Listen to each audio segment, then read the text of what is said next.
Hello, gorgeous. It's a snowy day outside, and I wanted to share a healing journey story. So, last summer around June, for the first time in my life, I experienced insomnia. At first, I was freaking out, and I thought it might be like a weird fluke that it should go away within 2 to 3 days. But a whole month went by. Now I was freaking out. And I was not only having insomnia, I was having a bunch of symptoms such as like no joy, depression, fatigue. My heart was beating super fast. And so I got really scared. And the reason why I didn't go right away to the doctor was because my mom suffers from insomnia. And I was afraid that if I went to the doctor, that they would put me on sleeping pills. So I didn't go. And within like 3 weeks, I met these alternative healing, functional healer, Stephanie Graves. And I hired her. And she was like, all right, for 30 days, cut gluten, cut dairy, cut caffeine.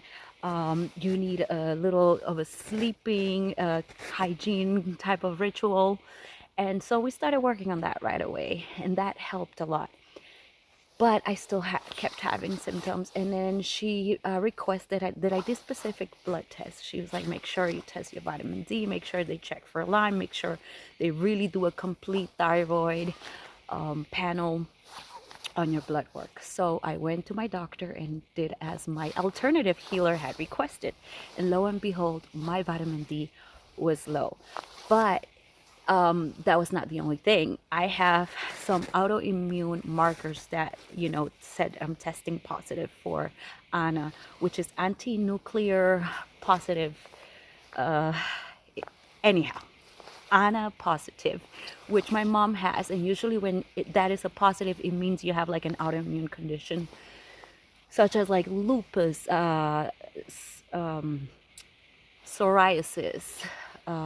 There's different kinds, okay?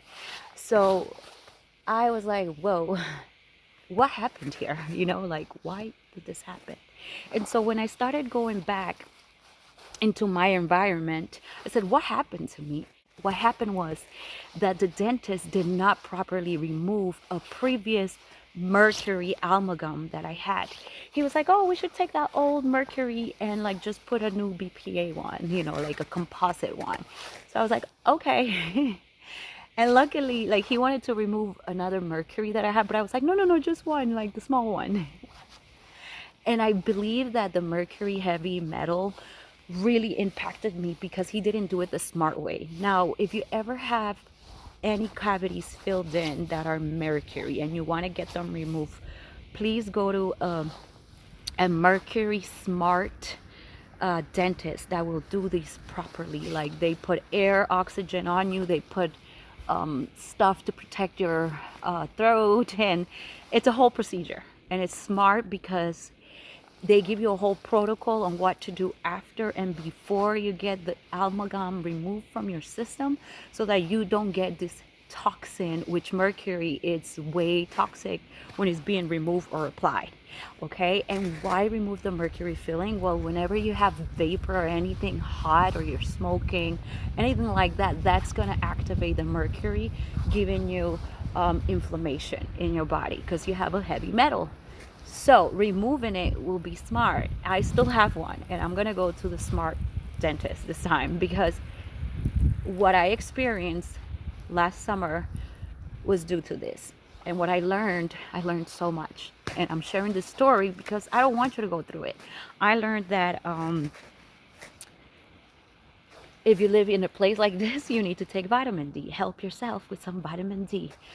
Two, some people, 25% of the population, cannot remove heavy metals or certain toxins that go in the body like most people can with their kidneys and their liver and their skin. I am probably one of the 25% of the population that needs like binders such as activated charcoal, bentonite clay, chlorella tablets that would help bind the heavy metal to excrete and leave your body. So I definitely did this protocol. I had to find glutathione. I had to do this spraying, bind it with activated charcoal, and there was this whole protocol. And I think I'm good.